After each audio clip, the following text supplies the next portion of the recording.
Bonjour, gloire à Dieu. Donc aujourd'hui, séance 78 de la lettre de Paul aux Romains. Juste avant de commencer, vous dire que demain, Michel Veilleux et moi, les anciens, on fait une petite tournée du Québec. On va visiter les petits groupes qu'on a. Donc, vous prierez pour nous autres. Il y a des nouvelles personnes qui s'ajoutent ici et là, et puis on veut prendre... c'est vraiment une valeur importante pour nous de les connaître, les gens, que ce soit pas juste des silhouettes dans la place, mais que ce soit des personnes avec lesquelles on a une relation. Puis, parce que c'est d'abord et avant tout ça le corps de Christ. Et d'ailleurs, c'est exactement ça dans quoi on est lorsqu'on est dans Romains 12. Et ça tombe bien parce que aujourd'hui, nous allons faire la Sainte Seine hors d'onde dans la deuxième partie de la célébration. Et puis, je trouve que la prédication, elle tombe vraiment, mais vraiment pile avec ça, parce que il y a cette image du corps de Christ dans l'Écriture qui dit qu'on est réunis en lui, puis avec lui, on forme une seule et même plante, un même corps. Mais en même temps, ce qui a rendu ça possible, c'est que son vrai corps de chair a été déchiré. Donc, il y a comme quelque chose que, pour qu'on puisse être unis dans son corps, il a fallu que le sien soit brisé pour nous. Et il y a tellement d'images intéressantes dans la lettre aux Romains que ça vaut la peine de prendre le temps de traverser le chapitre 12. Donc, je commencerai comme ceci en vous disant que j'ai beaucoup insisté dans les dernières prédications sur la question de l'humilité parce que on est habitué de traiter de l'Église, du corps de Christ, de ses structures, toujours en fonction de la structure des hiérarchies là-dedans. Tu sais, on dit il y a des pasteurs, des anciens, des diacres, puis là, puis c'est un fait, hein, c'est là pour de vrai, mais on dirait qu'on a tendance à la regarder surtout de ce côté-là, parce que ça avantage les gens qui exercent l'autorité dans un lieu de parler de l'Église à partir de ce point de vue-là. Sauf que lorsqu'on n'en parle que de ce point de vue-là, on perd les autres richesses, les autres images qui viennent la compléter.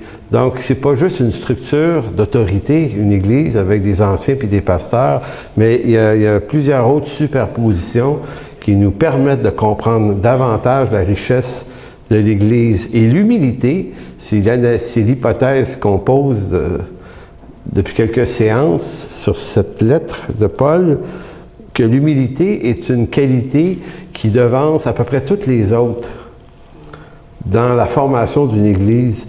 Donc, on aurait beau se donner les structures les plus idéales possibles avec les meilleurs projets et les plus gros budgets qu'on peut pour essayer d'y arriver, c'est que s'il n'y a pas l'humilité, on n'y arrivera pas de toute façon. Donc, j'ai longtemps pensé que l'humilité, là je suis en train de lire, là, que l'humilité était une belle qualité. C'est une belle qualité, l'unité, d'après vous? L'humilité? OK, je suis seul qui lève la main. Okay. Suis-je le seul à être humble ici? C'est une joke. Bon.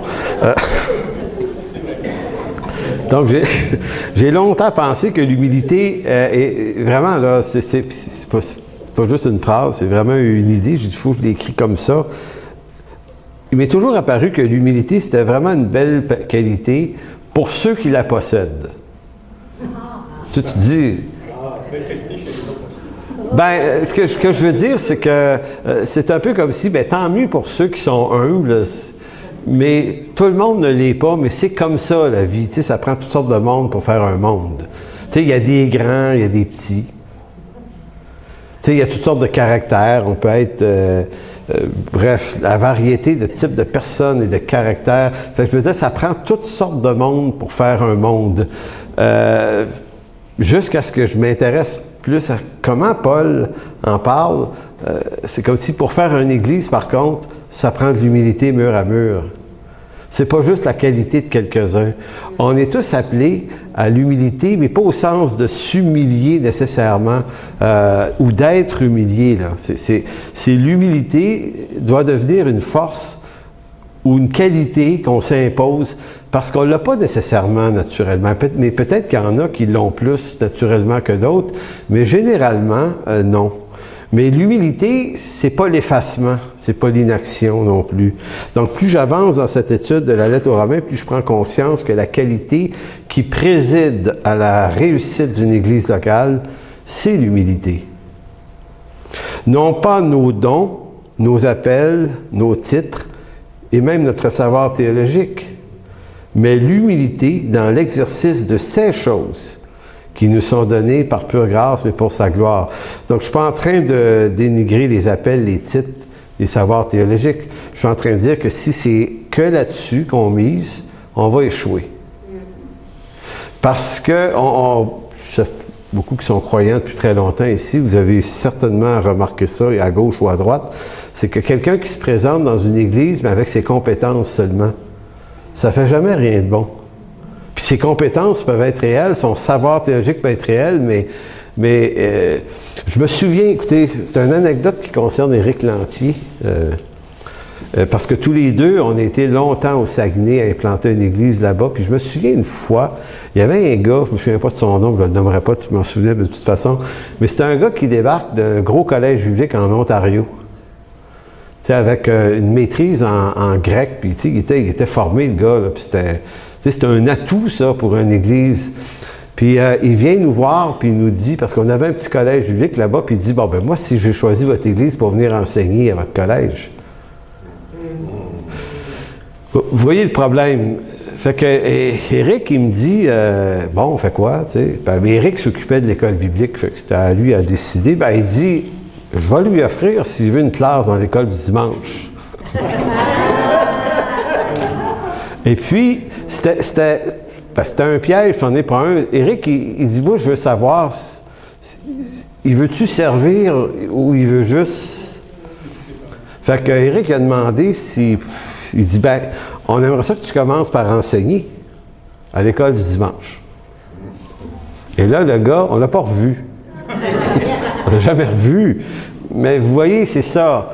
Si tu t'approches pas d'une église pour être un serviteur, puis laisser Dieu t'élever au temps convenable, selon sa volonté. Puis il n'y a personne qui peut empêcher Dieu d'amener quelqu'un dans son appel, pas même les anciens et les pasteurs qui sont là. Et s'ils font ce problème-là, ben, s'ils bloquent tout, change l'église. Parce que là, ça peut être un problème aussi. Mais je veux dire, on marche avec Dieu, donc c'est Dieu qui élève les gens. Puis si on est capable de servir dans les petites choses, ben Dieu va nous en confier des plus grandes. Puis c'est là, ça, dans l'Écriture.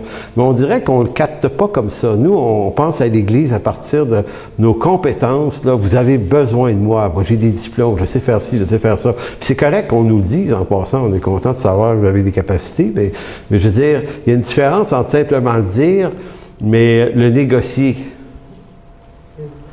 Donc, l'humilité n'est pas le silence, ni l'inaction, mais plutôt une attitude, elle est plutôt l'attitude de celui qui cherche à valoriser l'appel de l'autre. Parce que je me creuse beaucoup la tête, essayer de comprendre ce que c'est l'humilité. Fait que si c'est pas l'amoindrissement de soi-même, tu sais, le silence absolu, parce que c'est pas comme ça que l'Évangile va avancer, là. C'est un message, il se proclame, Dieu donne des appels, des dons, des sortes de choses aux serviteurs de Dieu pour qu'ils expriment ce qu'ils sont. Je veux dire, quand on a des gens qui ont du talent pour chanter, que ce soit François, Jean, Marjolaine, on est content, puis on est content qu'ils soient bons.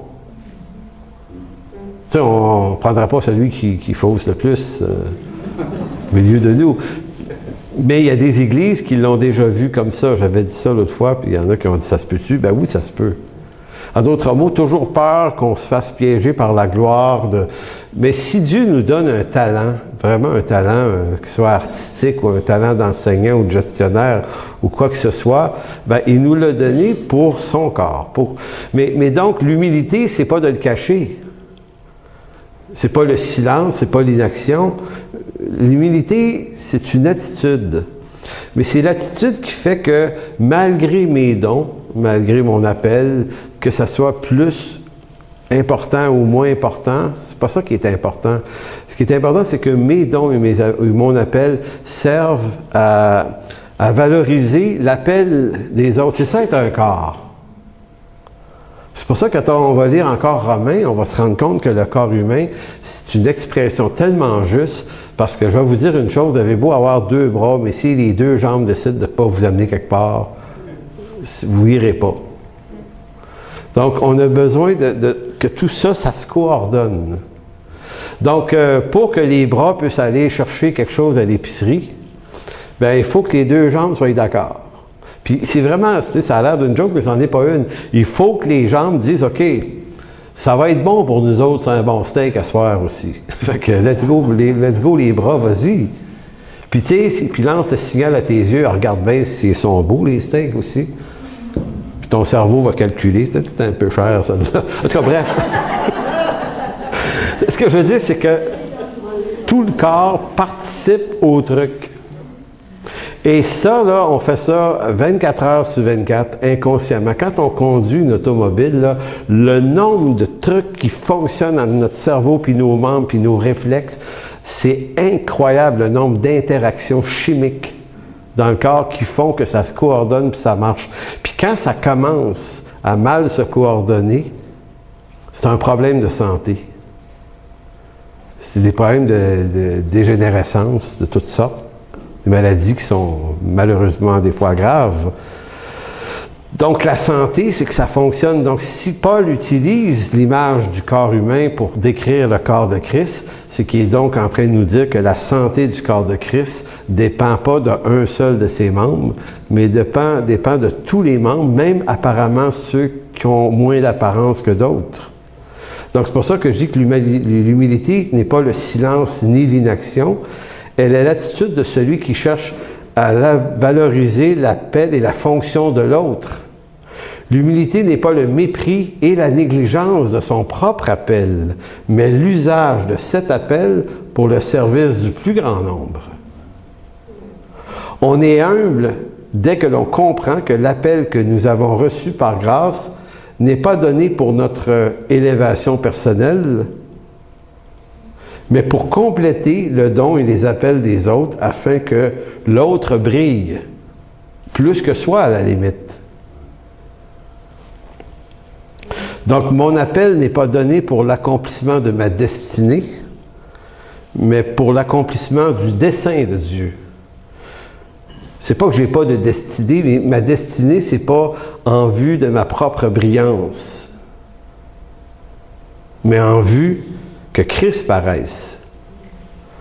Donc, j'ai créé une petite phrase qui dit « Si tu veux comprendre comment devrait fonctionner une église locale, nous dit l'apôtre, regarde comment fonctionne ton corps physique et tu verras, tout est là. » Donc, on peut méditer sur notre corps pendant une couple d'heures et on va en apprendre plus sur l'Église qu'en lisant bien des bouquins. Parce que tout est là. Et l'image du corps, pour moi qui l'invente, c'est l'apôtre Paul qui nous dit que nous sommes le corps de Christ. En 1 Corinthiens 12, on l'a lu il y a 2 semaines, il décrit tout ça, Paul. Que serait l'œil sans le... Tu sais, c'est tout ça, tout est là. Puis ça revient souvent, ça. Donc, Romains 12, 3, par la grâce qui m'a été donnée, je dis à chacun de vous de ne pas avoir de lui-même une trop haute opinion, mais de revêtir de sentiments modestes selon la mesure de foi. Ici, on pense que selon l'appel, vocation, les dons que Dieu a donnés à chacun. Et vous voyez, avant de nommer des choses, puis ça, ça fait 2-3 semaines que je le dis, mais il faut le redire, faut se l'enregistrer, c'est avant de dire quelles pourraient être les vocations, Paul insiste d'abord sur la modestie et l'humilité qui président à leur bonne gestion. C'est ça que j'ai jamais remarqué dernièrement, en lisant le Romains 12. Donc, verset 4, car comme nous avons le mot car, c'est un marqueur de, comment tu dis ça, France, déjà? Un marqueur de relation. Donc, le car veut dire en vertu de ce qui a été dit juste avant. Donc, comme nous avons plusieurs membres dans un seul corps et que tous les membres n'ont pas la même fonction, ainsi nous qui sommes plusieurs, nous formons un seul corps en Christ. Et nous sommes tous membres les uns des autres, puisque nous avons des dons différents selon la grâce qui nous a été accordée, que celui qui a le don de prophétie l'exerce selon l'analogie de la foi. Prophétie, ici, on va voir ça dans les prochaines semaines, c'est pas parler de l'avenir, parce que c'est souvent utilisé comme ça dans certains milieux charismatiques, puis le mot prophétie dans le langage apostolique, ça veut dire la proclamation de la parole de Dieu, annoncer les oracles de l'Éternel. Mais on a cette impression-là parce qu'on tripe sur le spectaculaire, puis ça peut paraître spectaculaire de dire, moi vous dire ce qui va vous arriver, le Seigneur. Écoutez, je suis pas en train de vous dire que ça se peut jamais, ça. Mais je suis en train de vous dire que c'est piégeant d'embarquer dans ce genre de rengaine-là. Connaissons l'Écriture d'abord pour ce qu'elle est vraiment avant d'essayer de savoir ce qui s'en vient plus tard. Comprenons ce qu'il est en train de nous dire maintenant. Plus utile.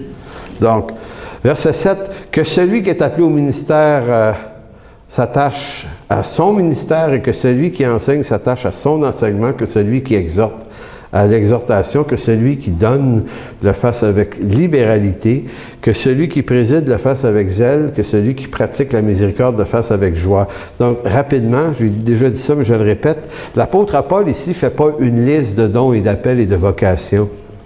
C'est pas ça son but. On le voit très bien si on s'arrête à y penser.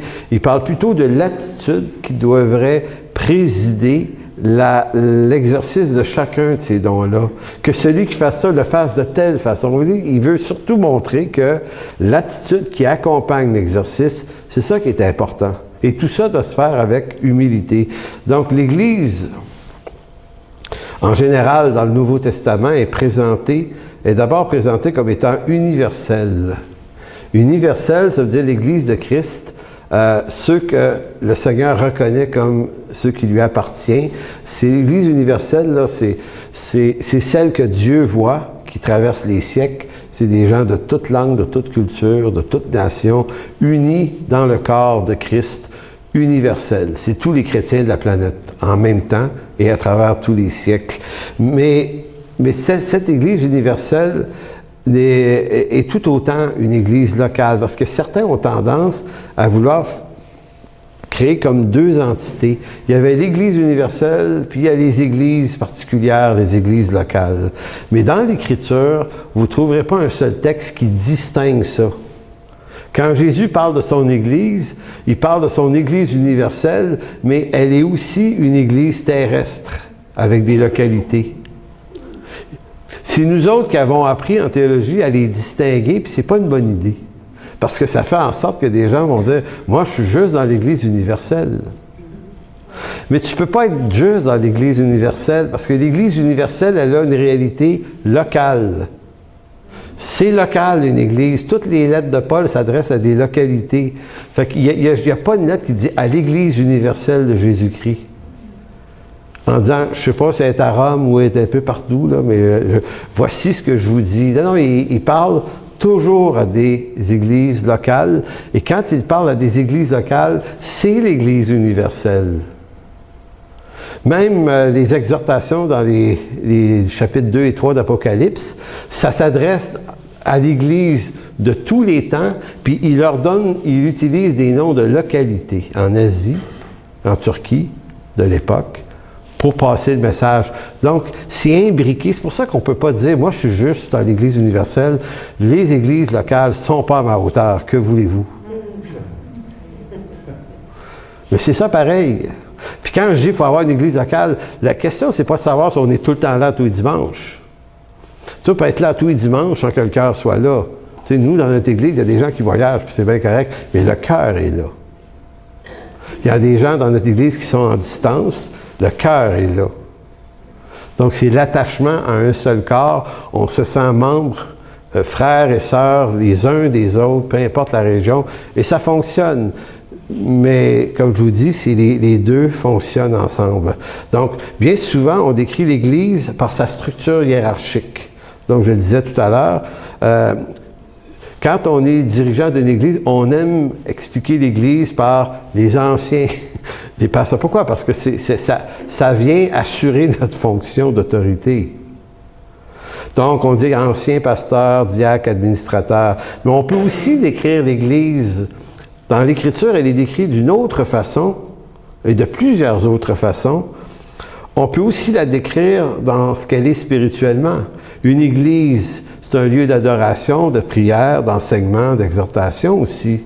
Tu sais, on pourrait dire, nous, on parle de l'Église juste dans ce qu'il y a à y vivre, sans y en parler des fonctions, parce qu'il y a des églises qui ont voulu dire, nous autres, on ne veut pas de structure d'autorité.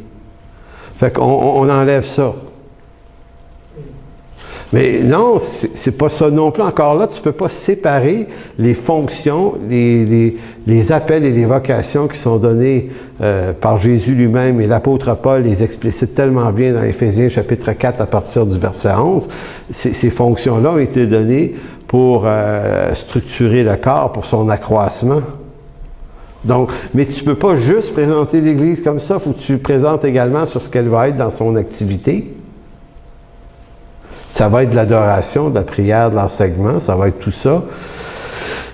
Mais c'est pas juste ça, c'est également l'expression, utiliser l'image du corps humain, on dirait que c'est comme une autre instruction sur la même institution qui vient rajouter, qui vient complémenter. Sans humilité, toutes les fonctions d'autorité qui structurent l'Église, donc pasteur, ancien, compagnie, seront inefficaces et déstructurantes. C'est-à-dire que ces fonctions-là ont beau être là avec des gens compétents, que si c'est ce qui est la marque, si l'attitude qui les domine, c'est pas l'humilité, ben ça va être inefficace puis ça va être déstructurant. L'exercice de l'autorité pastorale sans l'humilité, qui en balise les limites, donc je dis l'exercice de l'autorité existe là, mais ça doit être balisé par l'humilité. Vous savez ce que ça veut dire mettre des balises là? Donc, l'exercice de l'autorité pastorale sans l'humilité qui en balise les limites ne sera rien de plus qu'un pitoyable exercice d'insécurité et d'autoritarisme. Donc, quand on ne sait pas, quand on n'a pas appris l'humilité, ben on prend autorité. C'est ce qu'on fait. Donc, on fait peur. On s'impose. On gueule. Parce que c'est une autre façon, ça, d'atteindre le but, d'unifier les gens sous quelque chose, parce que là, on a créé comme une espèce d'onde de choc qui fait peur. Mais moi, je ne crois pas que c'est la méthode que l'exercice, que l'Écriture veut utiliser. Donc, ce n'est pas la fonction d'autorité dans l'Église qui structure sa force et sa viabilité, mais l'humilité comme ciment entre les pierres vivantes que nous sommes tous en Christ. Donc, nous sommes des pierres vivantes, puis qu'est-ce qui tient ces pierres-là ensemble? C'est le béton qu'on met dedans. Puis, j'aime cette image que le ciment qui est entre ça, c'est l'amour, la paix, l'humilité. Tous ces fruits de l'esprit qui viennent tenir ça en place. Puis plus on enlève de béton entre les pierres, plus on fragilise le mur. Donc, la fonction d'un pasteur, ce n'est pas d'être la tête. Mais on a tendance à se prendre pour la tête du corps de Christ, alors que Paul dit Christ est la tête. Donc, je parlais avec Michel cette semaine, Michel Veilleux, puis je parlais un petit peu de ça, puis je disais, c'est facile à dire, mais ça va être un défi d'entrer dans ça. Pourquoi je dis ça que ça va être un défi? C'est que c'est pas parce qu'on le sait, puis qu'on le sait très bien, que c'est naturel. Parce que dans le monde et dans le monde dans lequel on est actuellement, l'autoritarisme est souvent la verge qui est la plus utilisée. Et c'est peut-être vrai pour ce monde, sans Christ et sans espoir, mais l'apôtre Paul et le Seigneur Jésus nous dit, il n'en sera pas ainsi parmi vous. Alors, tournez dans Matthieu, chapitre 20. Dans l'Église, plus on exerce une haute fonction, selon Jésus-Christ, là, plus on exerce une fonction importante, plus on doit montrer des qualités de service et d'humilité. Bon, moi je l'ai dit, on va laisser Jésus le dire lui-même. Chapitre 20, Matthieu, verset 26. Faut dire une chose, c'est que j'ai pas tout mis le texte au complet parce que ça aurait été long, mais c'est que ça commence par les apôtres qui se demandent qui va être le remplaçant de Jésus. Tu as entendu dire que Jésus va être crucifié. Et là, ils ont une réaction d'homme, puis on dit, c'est nono, leur réaction, sauf que si vous et moi, on était là, on aurait eu la même réaction. Moi, je suis sûr, là, j'aurais réagi de même. Je me connais. Je vais dire, OK, c'est qui le remplaçant? c'est une belle job. Bien que, si tu y penses comme il faut, tu te dis, ouais, mais s'ils sont pour le crucifier, parce qu'il était le boss, c'est pas une belle job tant que ça, mais bon. Ouais, c'est ça, t'es le prochain. Ben, à moins que tu dis, on meurt, mais il y a du prestige quand même. Ouais, bon fonds de pension. Alors, toujours est-il que, vous voyez un petit peu l'idée que les apôtres se sont demandé qui serait le plus grand. Et là, le Seigneur leur fait une virée solide en disant, écoutez les gars, c'est pas ça, là. Il dit, les maîtres des nations, eux font ça. Ils s'imposent. Mais verset 26, mais il dit qu'il n'en soit pas ainsi parmi vous. Donc, vous voyez que Jésus veut amener son Église ailleurs que sur les modèles de ce monde. Puis les modèles de ce monde ne sont pas forcément mauvais, là. Dieu a donné dans sa grâce commune des gouvernements. Puis il leur a demandé d'exercer l'autorité par l'épée. Romains 13, on va voir ça éventuellement. Donc, ils ont reçu un mandat. Ils doivent le faire. Donc, Jésus n'est pas en train de dire, c'est complètement pas bon ce qu'ils font. Écoutez, moi, je suis bien content de savoir que les policiers font leur travail, puis ils arrêtent les bandits, puis ils doivent utiliser une force nécessaire pour le faire. Donc, c'est ce que Jésus dit, pas une critique de ce qui a été donné par Dieu pour exercer l'autorité dans le cadre civil, mais sauf qu'il est en train de dire, mais dans l'Église, il n'en sera pas ainsi. Donc, ça veut dire que si on veut comprendre le leadership, c'est pas le monde qui va nous l'apprendre. Parce qu'on peut suivre des cours de leadership dans toutes sortes d'institutions. Puis quand moi j'ai lu des livres, même écrits par des croyants sur le leadership dans l'Église, je voyais qu'elle allait chercher les principes de ce monde avec beaucoup de textes bibliques. Puis des fois, ça faisait quand même du bon sens, mais en réalité, en disant qu'il n'en soit pas ainsi parmi vous, au contraire, si quelqu'un veut être grand parmi vous, qu'il soit votre serviteur. Donc, il est donc permis de souhaiter devenir pasteur ou ancien. Sauf que si tu souhaites ça, nous dit Jésus, il faut que tu le souhaites dans la condition où tu es prête à être plus un serviteur encore. Mais écoutez, on ne voit pas ça comme ça, là. Tu sais, quand j'étais jeune, je pense que j'ai dit ça il y a 2-3 semaines, quand on faisait partie du ministère américain Greater Grace à Baltimore, tout le monde voulait devenir des pasteurs là-dedans. Mais qu'est-ce qu'on recherchait? Ben, c'est parce qu'il y avait une image qui nous était donnée des grands pasteurs. Puis, il y avait 3-4 000 personnes dans cette église-là. On allait là, il y avait des pasteurs, il y en avait partout, là.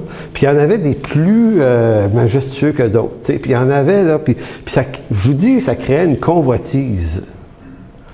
Je veux être ça. Je vais étudier. Dites-moi quoi étudier. Devoir. Écoutez, il y avait un collège biblique qui ne devenait pas pasteur comme ça, là-bas, là. C'était tough.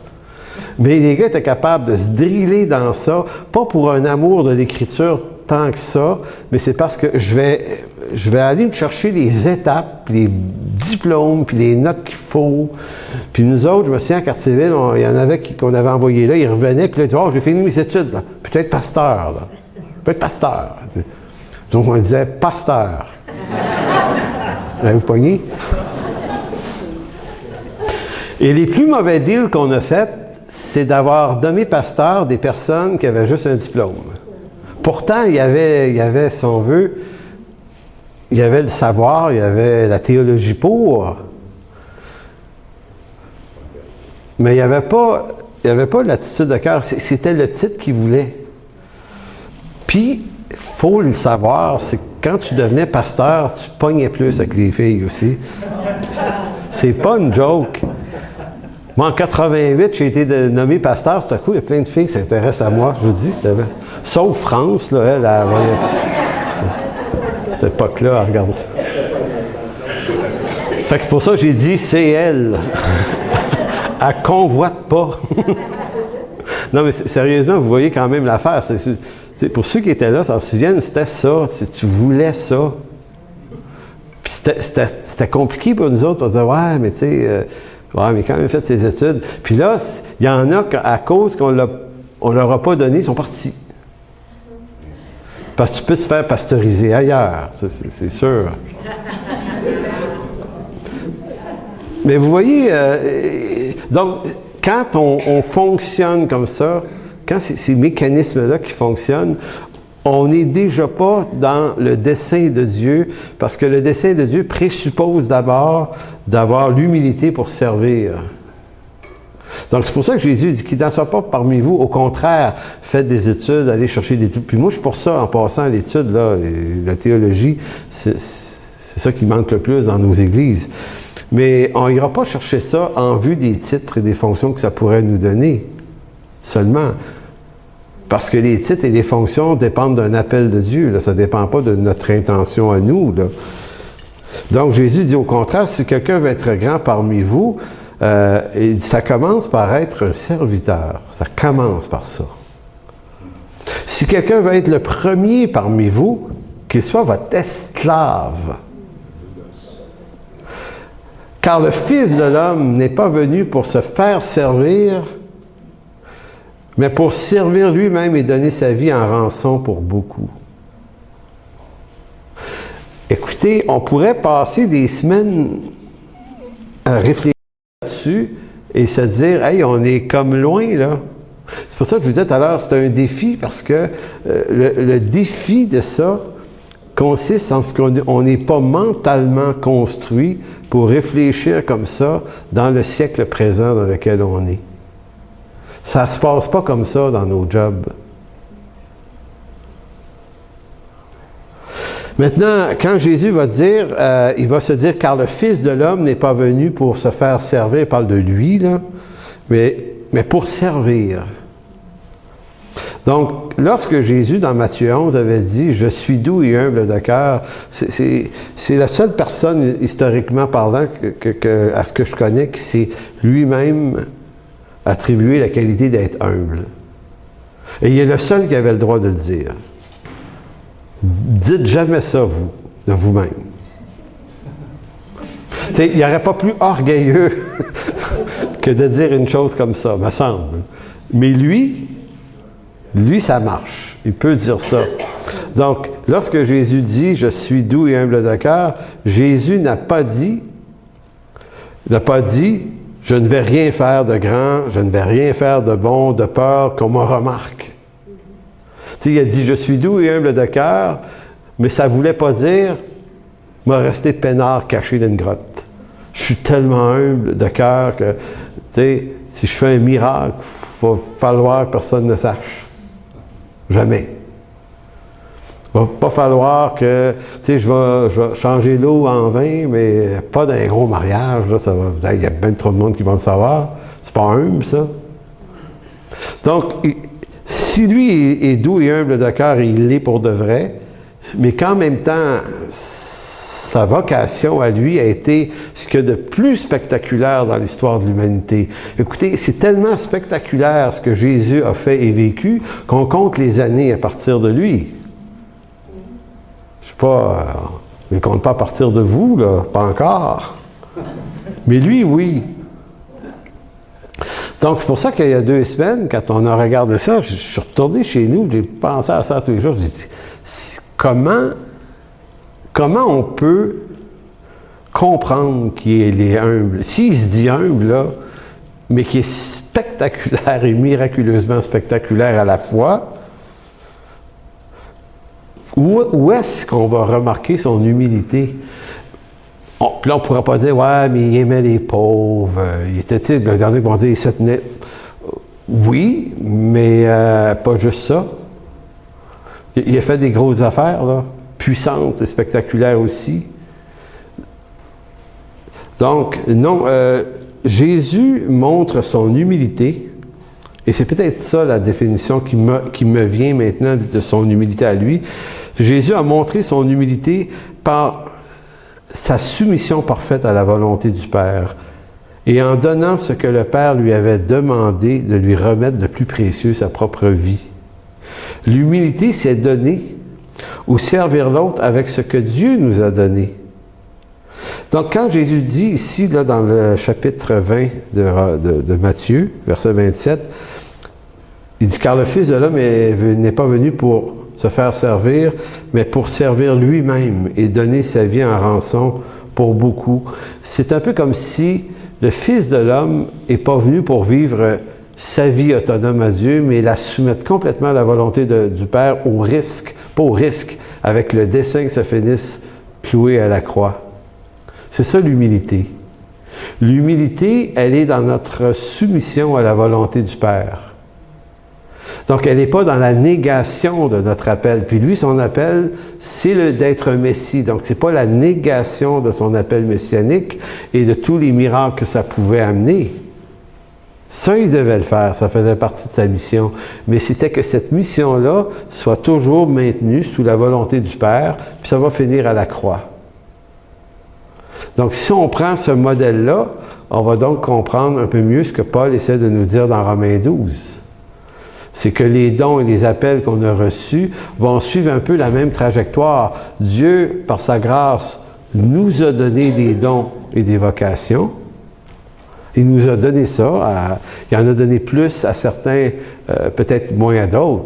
Mais il a donné ça, Dieu. Il vous a donné ça. Maintenant, il vous l'a donné pour que vous le redonniez. Tout comme le Père a donné au Fils une vie dans un corps d'homme afin qu'il la redonne. L'humilité, c'est de redonner ce qu'on a reçu. En tout cas, c'est une définition qui m'apparaît intéressante.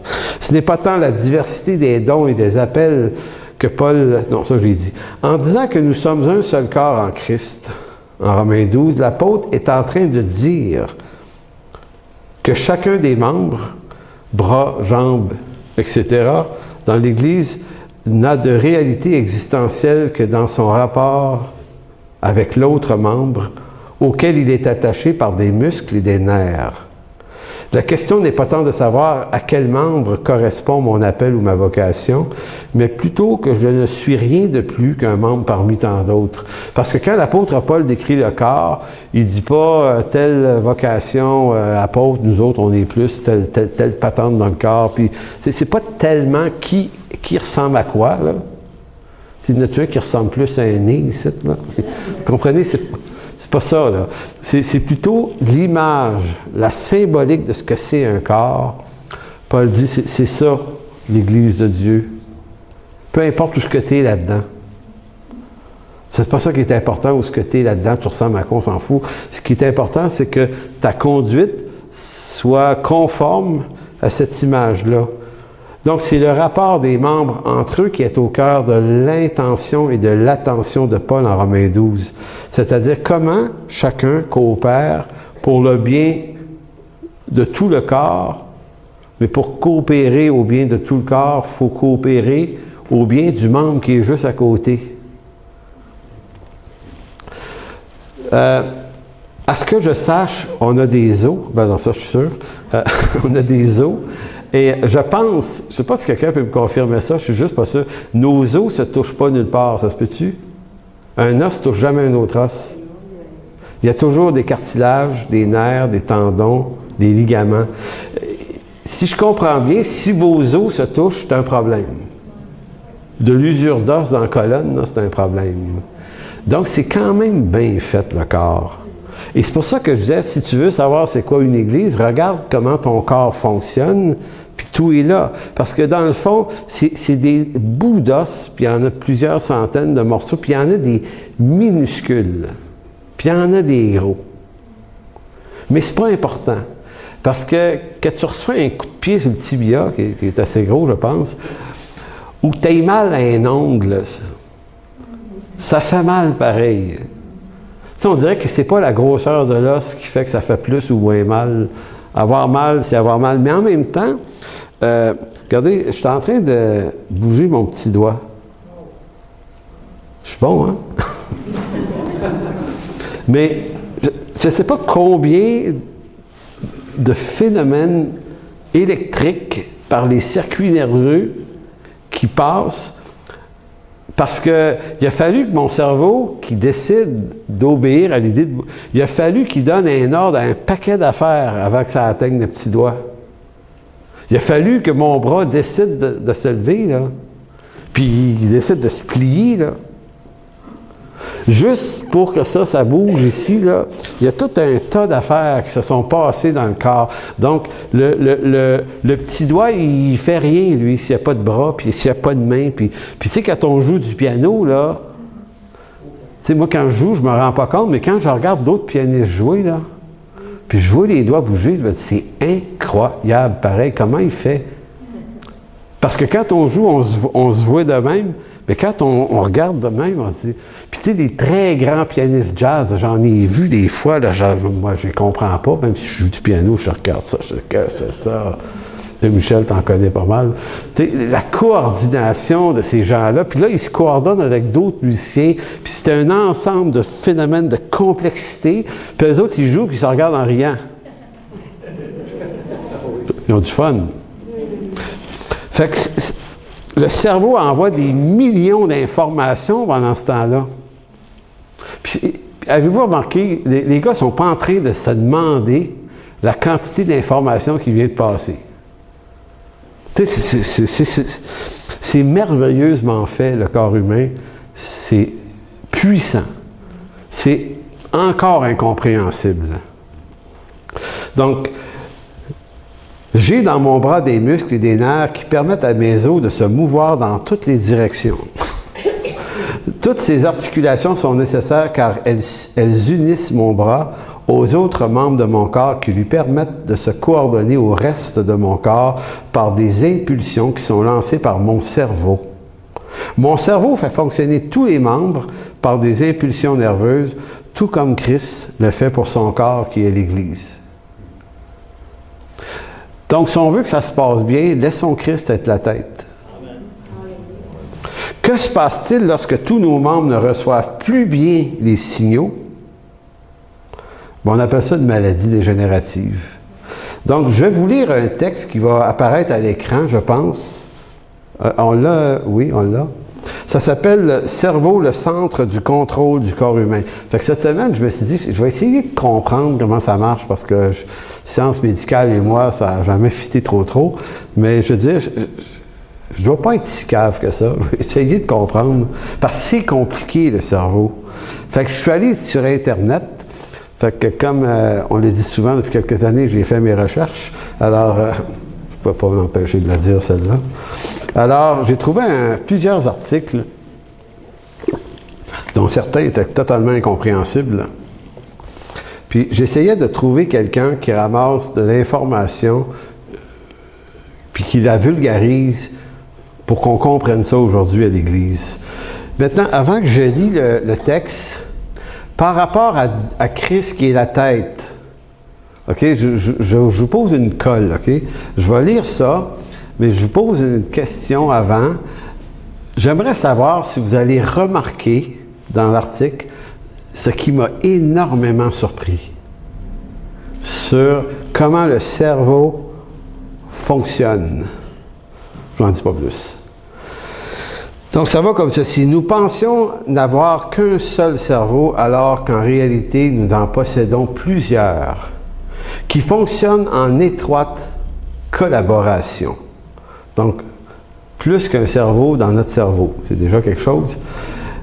C'est Paul MacLean, médecin en neurorabiologiste, il faut que je le répète ça, neurobiologiste, oui, c'est ça, américain, toujours des Américains, qui a mis en évidence les 3 parties cérébrales dotées d'une hiérarchie stricte qui forment une unité. Chaque partie peut fonctionner de manière indépendante, mais elles sont toujours interconnectées et échangent en permanence leurs informations. Donc, un cerveau, c'est comme 3 cerveaux interconnectés. Le premier, c'est le cerveau reptilien. Situé à la base du cerveau, il nous permet de survivre en répondant aux besoins vitaux, boire, manger, se défendre, se reproduire. Tout petit, il contrôle le système nerveux autonome, les rythmes cardiaques, la respiration, la température corporelle, bref, il s'occupe du fonctionnement de l'organisme et des affaires courantes. C'est intéressant parce que depuis qu'on se parle, depuis que je parle en ce moment, vous êtes-vous demandé si vous respiriez? Tu sais, dites-vous ça, hey, tu respires-tu, là? On fait pas ça, hein? Parce qu'il y a quelque chose qui commande dans notre cerveau que ça se fasse. Donc, le cerveau, il répond pas à notre volonté, en quelque sorte. Il exerce sa volonté pour nous garder en vie. Les images avec le Seigneur sont riches. Donc ça, c'est le premier cerveau reptilien. Le deuxième, c'est le cerveau limbique. De forme circulaire, il intervient dans la genèse des émotions, mais aussi dans celle de la mémoire à long terme. Nos souvenirs immatériels y sont stockés sous la forme matérielle de connexion entre cellules nerveuses renforcées par des protéines. Bon, c'était le cerveau limbique. Non, mais je ne risquerai pas de vous expliquer tout ça. Parce que pour savoir un texte de quelqu'un qui va dire « Ouais, mais là, t'as dit ça aujourd'hui, mais là, tu t'es excusé. » Bon, le troisième cerveau, le cerveau cortical.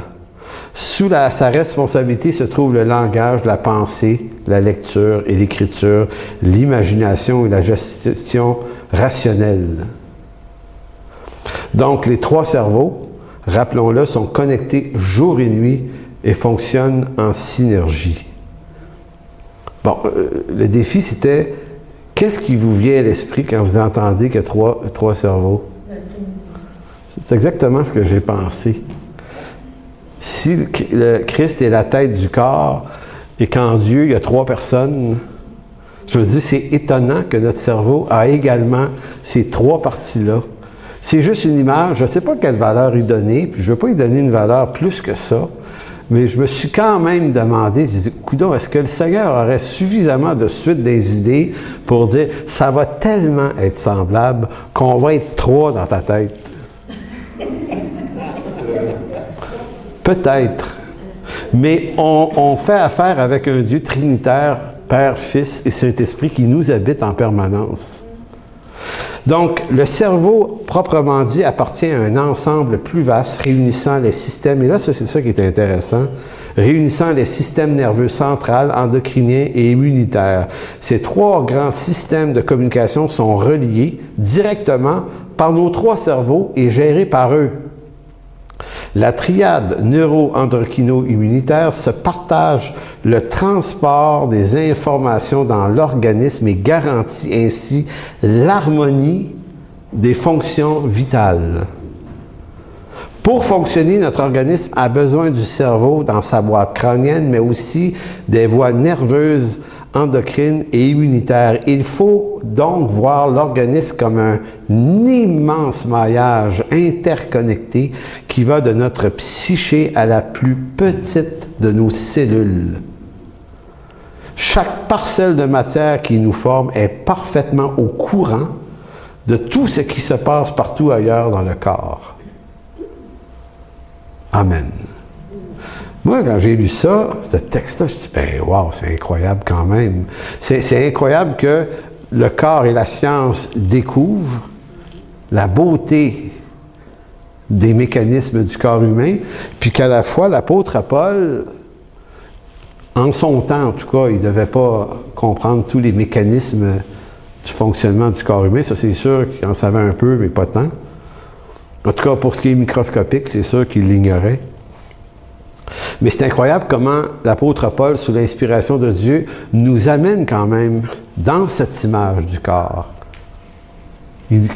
Dans Éphésiens 4, il va dire « Tout le corps coordonné forme un solide assemblage ». Écoutez, c'est presque la même chose que ce docteur-là dit dans son texte scientifique ici.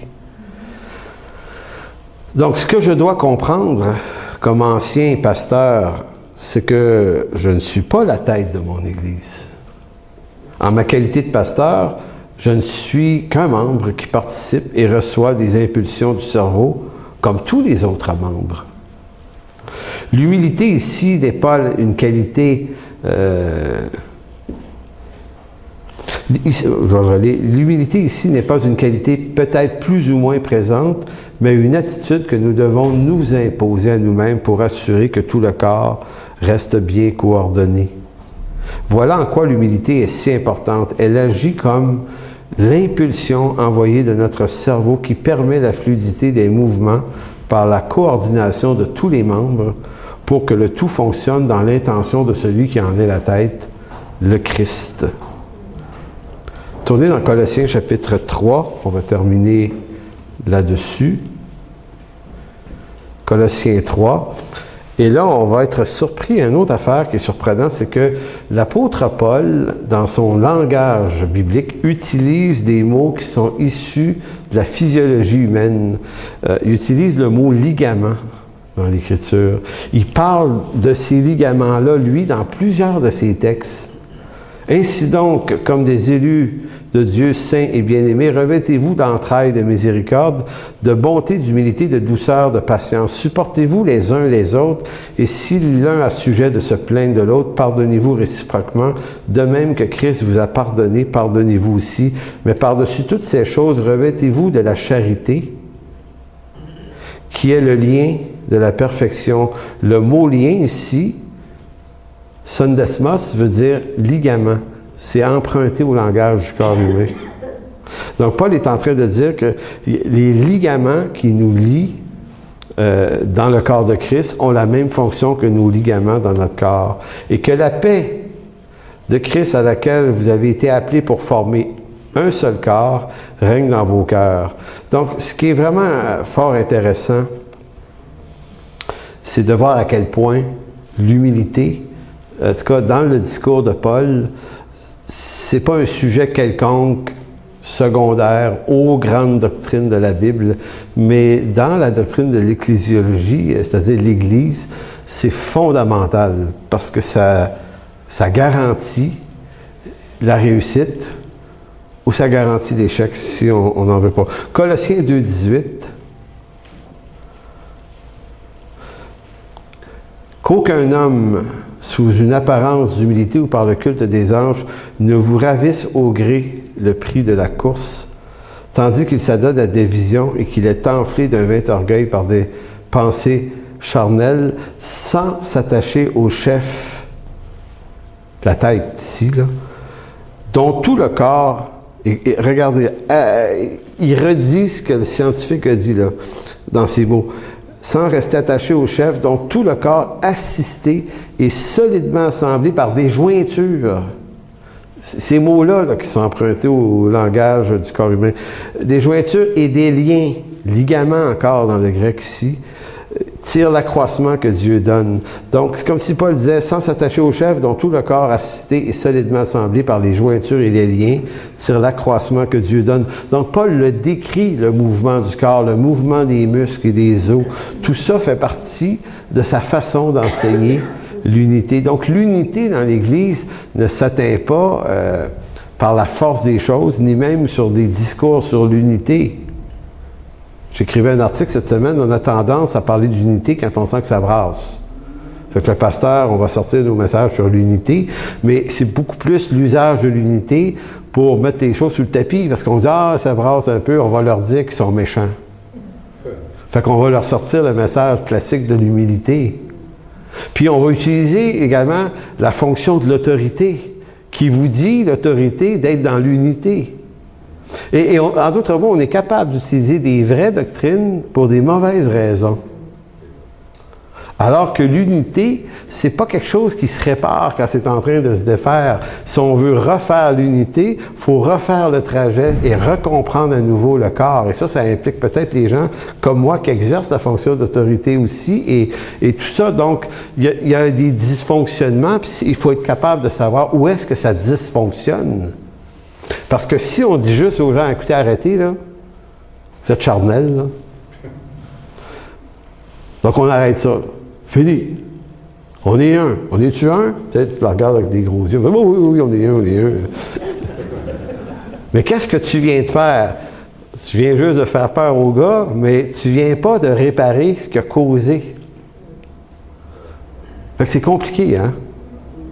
C'est pour ça que c'est un défi, parce que c'est pas un défi de le dire, mais c'est un défi de se mettre dans cette posture.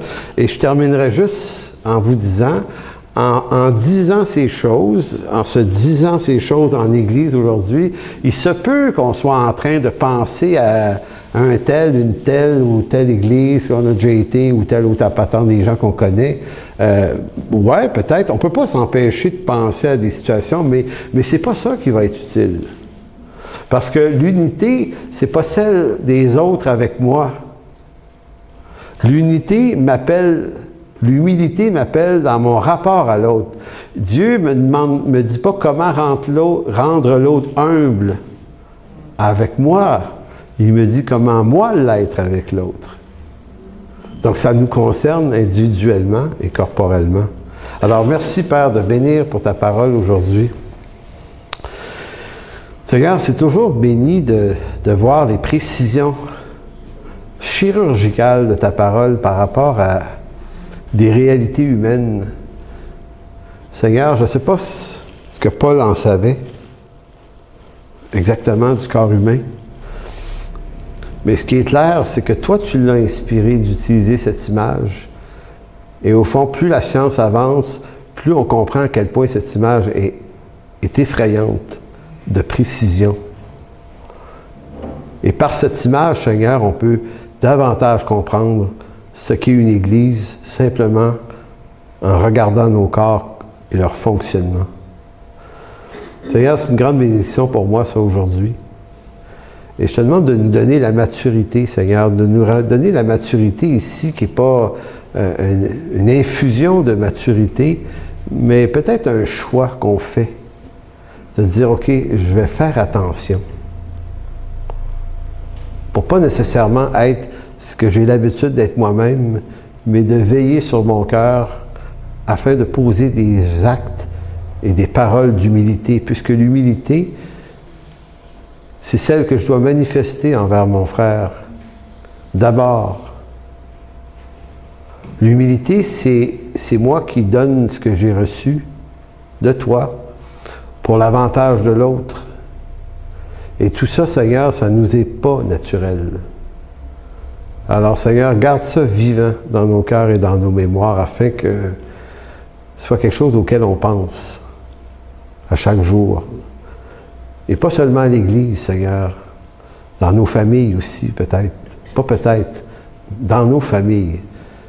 Au travail aussi, dans nos interactions avec les gens autour de nous. Que cette humilité qui nous vient de toi puisse être manifestée à travers nos corps mortels de telle sorte que ça devienne même un puissant témoignage autour de nous. Nos familles, nos voisins, nos milieux de travail. Parce que peut-être qu'à travers ça, Seigneur, des gens vont commencer à sentir que tu es là dans nos vies, avant même quelquefois qu'on leur ait parlé. Être des hommes et des femmes animés d'un esprit différent. Comme Élie, cette femme, la veuve, qui avait remarqué que cet homme était animé d'un esprit différent. Et cet esprit différent-là, c'est pas une version de nous améliorée. C'est le Christ qui apparaît de plus en plus à travers nos vies, nos corps mortels. Merci, mon Dieu. Amen. Donc, on va faire 2 chants.